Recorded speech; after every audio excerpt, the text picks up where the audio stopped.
Olá a todos vocês, eu sou o professor Leonardo Andrade, vamos com mais um vídeo da nossa série de reações ao vídeo do pastor César Cavalcante, lembrando que nosso vídeo é totalmente respeitoso, tá? A fala do pastor, porém, é contraditória, tá?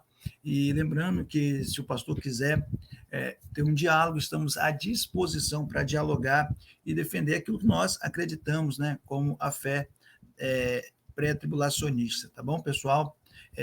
Lembrando que nós não vamos interromper nossos vídeos falando sobre Gênesis, um pouco mais profundo, né, uma discussão que vai além dessa discussão que estamos falando aqui, tá bom? Mas também é salutar, é saudável esse diálogo, né, essa conversa sobre pré e pós, que eu acho bem legal, entendeu? Também essa discussão, tá bom? Você que não é inscrito no canal, se inscreva no nosso canal, ative o sininho, tá bom? E receba estudos diários do professor Leonardo Andrade. Deixa eu compartilhar aqui a segunda interrogação do pastor César. Vamos lá. Ó, essa aí, vamos lá. Vamos ouvir. Deixa eu botar aqui maior. Isso, vai. A Bíblia diz que a volta de Cristo e o arrebatamento da igreja só... A Bíblia diz que a volta de Cristo e o arrebatamento da igreja só acontecerá após a revelação do anticristo. E já quero deixar bem claro, ele está certo. Só que ele só está errado que a Bíblia diz que a volta de Cristo e arrebatamento, não. Mas a segunda vinda, sim. E isso eu vou provar agora, tá bom? Então ele erra nisso aqui. Vamos lá ver o que ele tem a dizer. acontecerá depois da revelação do anticristo. Vamos lá. A Bíblia diz que a volta de Jesus e o arrebatamento da igreja só acontecerão depois da revelação do anticristo. Para isso, eu te convido a ler comigo o texto da segunda carta de Paulo aos Tessalonicenses, capítulo 2. Vem comigo aqui no texto, segunda carta de Paulo aos Tessalonicenses, vamos lá, Filipenses, Colossenses, vamos lá, Tessalonicenses, capítulo de número 2, diz assim, presta atenção. Ora, irmãos, rogamos-vos pela vinda de nosso Senhor Jesus e pela nossa reunião com ele, que não vos movais facilmente do vosso entendimento, nem vos perturbeis, quer por espírito, por palavra, ou por epístola, como se viesse de nós, como se o dia de Cristo estivesse perto. Ninguém de maneira alguma vos engane, porque não será assim, sem que antes... O que não será assim? Vamos lá. A volta de Cristo, a vinda de nosso Senhor e a nossa reunião com ele. A volta de Cristo, o arrebatamento da igreja. Ninguém, de maneira alguma, vos engane. Não será assim. Pessoal, note que, como eu disse nos vídeos anteriores, que há uma certa dificuldade naquilo que tange exegese, compreensão do texto, interpretação, porque ali ele faz uma inferência, ele coloca volta de Jesus e arrebatamento. O texto não está dizendo arrebatamento, isso eu vou provar aqui, tá bom, pessoal? Então, é totalmente errado o que ele está fazendo aqui, colocando arrebatamento em um texto na qual não tem arrebatamento, mas vamos continuar. Sem que antes venha a apostasia e se manifeste um homem do pecado e o filho da perdição. Agora, veja, muita gente fala assim, não, pastor, mas aí é no começo da grande tribulação. Não é. O pré-tribulacionista, ele acredita que quando Jesus arrebata a igreja, fica um tal do governo mundial durante 3 anos e meio, e no fim de 3 anos e meio é que vai ser revelado que aquele é o anticristo. Agora, vamos continuar lendo aqui para você ter uma ideia. Não será assim, sem que antes aconteça, venha a apostasia e se manifeste o homem do pecado. A palavra manifestar aqui, essa palavra manifestar no texto grego, é que é o X da questão. Por quê? Vou continuar lendo o texto. O qual se opõe e se levanta com tudo que se chama Deus ou se adora, de sorte que se assentará como Deus no templo de Deus, querendo parecer Deus. Não vos lembrais dessas coisas que eu dizia quando ele estava convosco? Agora vós sabeis o que o detém para que o próprio tempo seja manifestado, porque já o ministério da iniquidade da injustiça opera somente a um que agora o resiste, até que do meio seja tirado. E então será revelado o iníquo, a quem o Senhor desfará pelo assopro da sua boca e aniquilará pelo esplendor de sua vinda. Quer dizer, então, a revelação do anticristo, o anticristo primeiro é revelado para depois a igreja de Cristo ser arrebatada. Então, fica muito claro no texto que, primeiro, a Bíblia diz que o iníquo vai ser revelado para depois. Então, primeiro é o anticristo, e depois vem o arrebatamento da igreja. E o texto termina lá no versículo 15, falando da perseverança dos salvos. Portanto, irmãos, estar firmes e tal, tudo mais. Tá? Terceira razão pela qual eu deixei. Viu, pessoal, que ele não fala muita coisa, não é tão profundo assim, tá? Mas ele cita um texto, eu falo que é um texto de forma desconexa, tá bom, pessoal? Desconexa porque eu vou mostrar para vocês por que ele está fazendo de forma desconexa esse texto aí, tá bom? E você vai aprender aqui com o professor Leonardo Andrade, tá bom? Nós vamos aqui estudar um pouquinho essa questão aí, tá? Do pré-tribulacionismo, tá? Eu escrevi um negócio aqui, vamos lá. Pré-tribulacionismo é um termo pouco visto para aqueles que estão distantes da teologia propriamente dito, mas para todos aqueles que já estudaram teologia, mesmo básica, se deparam com uma disciplina denominada de escatologia, né? Escatos e logia. Escatologia é a doutrina das últimas coisas, e nela envolve uma série de estudos doutrinários competentes ao circuito final da igreja na Terra, né? Uma das disciplinas é o arrebatamento, mas em torno desse assunto surgiu ao longo dos anos várias teorias, né? As principais são pré-tribulacionismo, né? Acredito que a igreja não passará pela tribulação.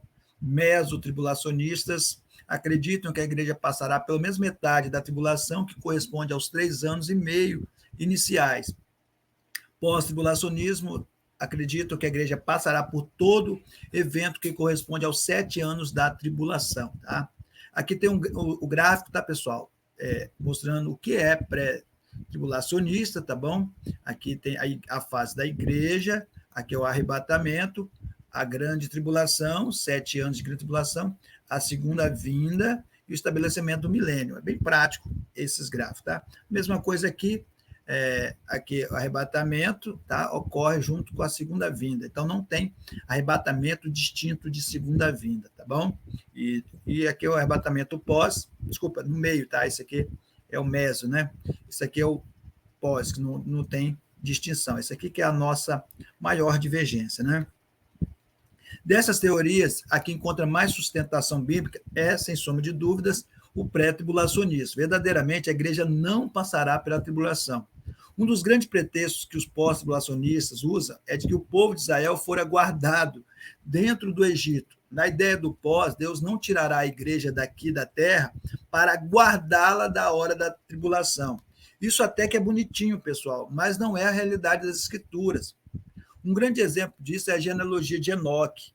A genealogia de Enoque expressa claramente acerca de um arrebatamento, porque o termo que é usado ali, e andou, pois, Enoque com Deus, e Deus o tomou para si. A palavra tomou é lacar. Lacar é uma ação, depois do Nissuim, que é levar aos ares, é arrebatar a noiva. Então, está falando de um casamento também, que é uma coisa bem usada aí para os eventos finais da igreja e a volta de Jesus no arrebatamento. A Bíblia diz que Enoque andou com Deus e não se viu mais, porque Deus o tomou para si. A sequência da genealogia demonstra a verdadeira intenção ao inspirar, né? Se você for ver, Enoque andou com Deus e foi arrebatado.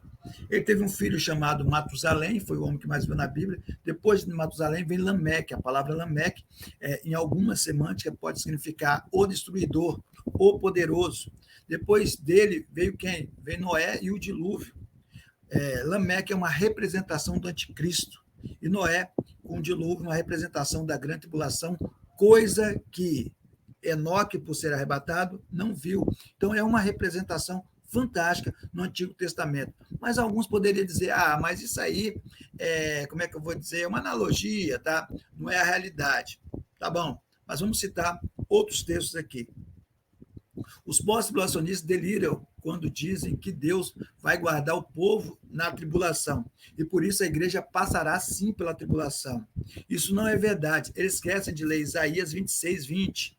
Isaías 26, 20 diz assim: vai, pois, povo meu, entra nos teus quartos e fecha as tuas portas sobre ti, esconde-te só por um momento até que passe a ira. Mas não é só esse texto, olha só o que diz Isaías 57, 1. Perece o justo, e não há quem considere isso em seu coração. E os homens compassivos são retirados, sem que alguém considere que o justo é levado antes do mal. O justo é levado antes do mal. A palavra do Senhor é bem clara em afirmar que Deus também guarda o seu povo, retirando o seu lugar e guardando em lugar seguro. Veja esse texto de Sofonias 2:3. Buscai ao Senhor, vós todos os mansos da terra, que pondes por obra o seu juízo, buscai a justiça, buscai a mansidão, porventura serei escondidos no dia da ira do Senhor. E só para fechar a tampa do caixão, pessoal, a maioria diz assim: mas Deus guardou Israel no Egito, o que nós temos de melhor? Uma vez eu fui deparado com essa pergunta: o que nós temos melhor do que Israel? Eu falei: quem falou que nós temos, a igreja tem algo diferenciada? Foi o próprio Senhor Jesus. Ele diz que nós somos asherê, né? Ele diz que nós somos bem-aventurados, né? Nós somos felizes, né? Completos naquilo que servimos ao Senhor. Foi ele que disse: bem-aventurado vós que não vistes, mas creram. Então, nós que não vimos, tá? Mas cremos, nós somos bem-aventurados, e por isso nós temos uma certa regalia maior do que o povo de Israel. Certa vez, um proto-tribulacionista, aí eu falei isso aqui, né, novamente, que eu estou falando aqui. Vamos lá. Entre outros aspectos que favorecem ao arrebatamento pré-tribulacionista é a carta do Apocalipse. O livro de Apocalipse é muito claro em relação a isso. O termo igreja só é empregado até o capítulo 3, pessoal. Capítulo 3. E depois somente no capítulo 19. Entre o 4 e o 18 são eventos totalmente relacionados à tribulação e grande tribulação. Então, é impossível alegar que a igreja passará mediante a leitura do Apocalipse. Você pode ler qualquer livro, menos Apocalipse, e dizer que a igreja passará pela grande tribulação. Né? Então, vamos lá, só um pouquinho aqui. Esse aqui eu já falei, cleptomaníaco, falei na passada. Tá? Vamos lá, só passando. Já a segunda vinda, o termo grego é bem diferente. Aqui, falando sobre parousia, né? Ou parúcia, né? Que significa presença corpórea. Olha o que significa, pessoal. Tá? Olha o que significa. Mas o termo é parúcia. Pessoal, se atente ao significado, que é muito maior, entendeu? Você pode pegar isso aí e fazer corte aí, mas olha o que significa parousia. Presença corpórea, diferente de harpazô, porque a palavra harpazô, depois nós que ficarmos e seremos arrebatados juntamente com ele nos ares, ou seja, arrebatamento é harpazô. Pessoal, não se trata da mesma palavra, tá? Os pós-tribulacionistas erram nisso, sabe por quê? Porque se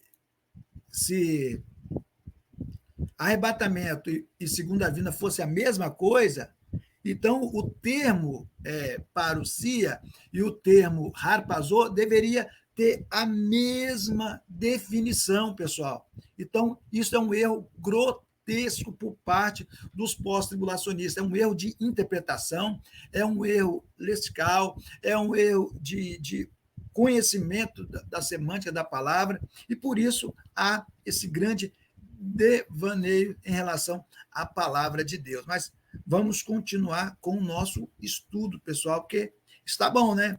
Vamos lá, lembrando que você, ainda que não se inscreveu no nosso canal, se inscreva no nosso canal, curta, compartilhe.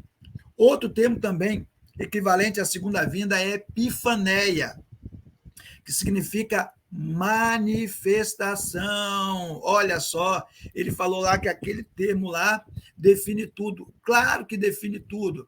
O termo manifestação ou aparição, note bem a distinção dos significados. Olha só, arrebatamento. Harpazô significa furtar.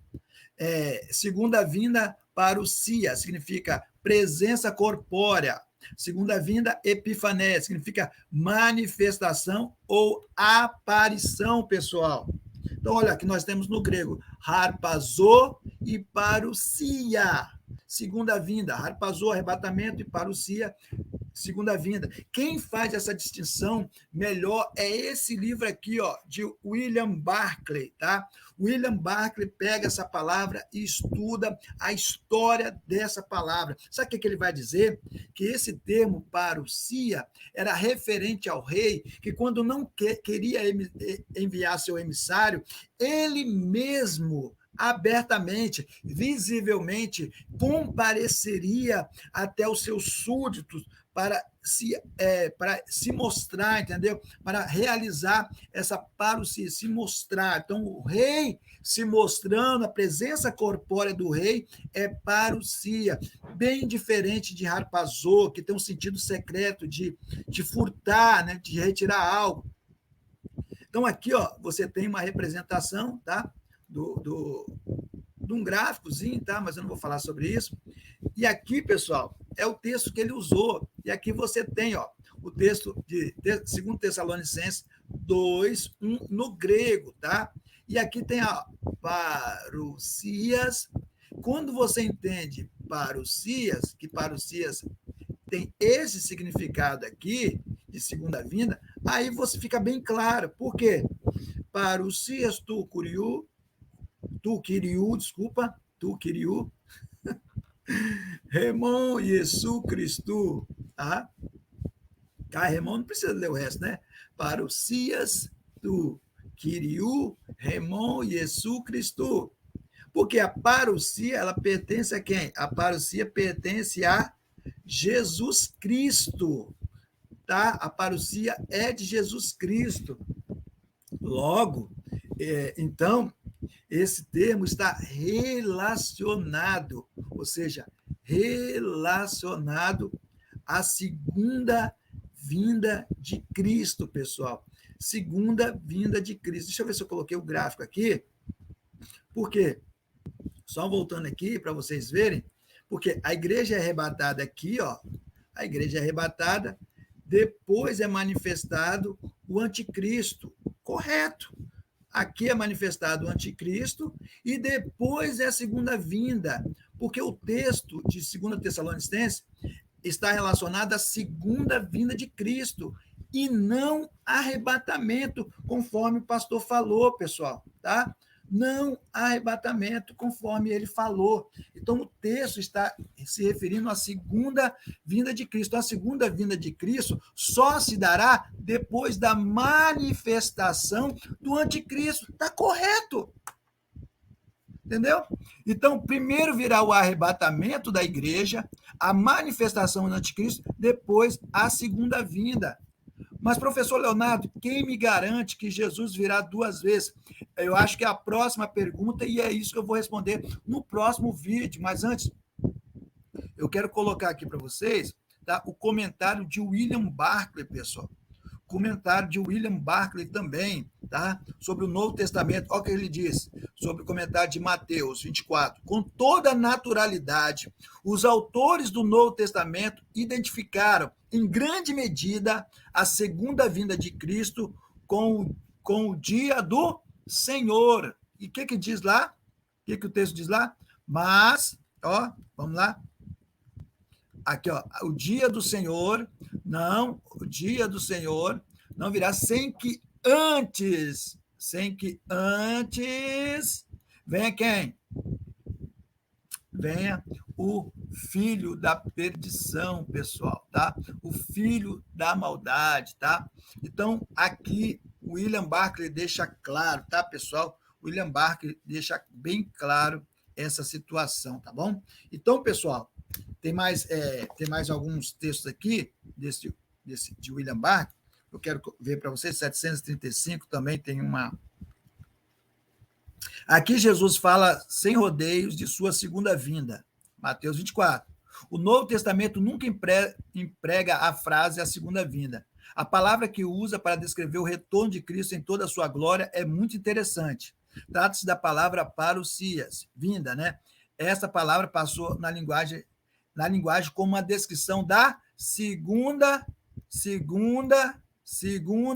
vinda, pessoal. Então, está bem claro aqui, com autores, com uma análise curta, né, mas exegética do texto, de que segunda vinda ali está tratando de Cristo, tá, pessoal? Está tratando da vinda do Senhor Jesus, tá? Eu vou ler o texto para vocês terem ideia. Olha só. Ora, irmãos, rogamos pela vinda, pela parousia. De quem? Do nosso Senhor. Ali é um genitivo, né? O sufixo ômicron com Y é genitivo. Então, a vinda do nosso Senhor Jesus Cristo, porque é dele, né? A segunda vinda é dele, tá? Cristo, eu estou falando aqui, eu não estou falando arrebatamento, igual a inferência que ele usou, volta de Jesus, estou usando algo aqui que eu estou tirando de referenciais teóricos, homens sérios, tá, pessoal? Tá? Homens sérios. Que não nos movais facilmente do vosso entendimento, nem vos perturbeis, quer por espírito, quer por palavra, quer por epístola, como de nós, como do dia de Cristo estivesse já perto. Ninguém de maneira vos engane, porque assim não será, sem que antes venha a apostasia e se manifeste o homem do pecado, o filho da perdição, pessoal. Então, o dia de Cristo aqui relatado aqui é uma referência clara à segunda vinda de Cristo, tá bom, pessoal?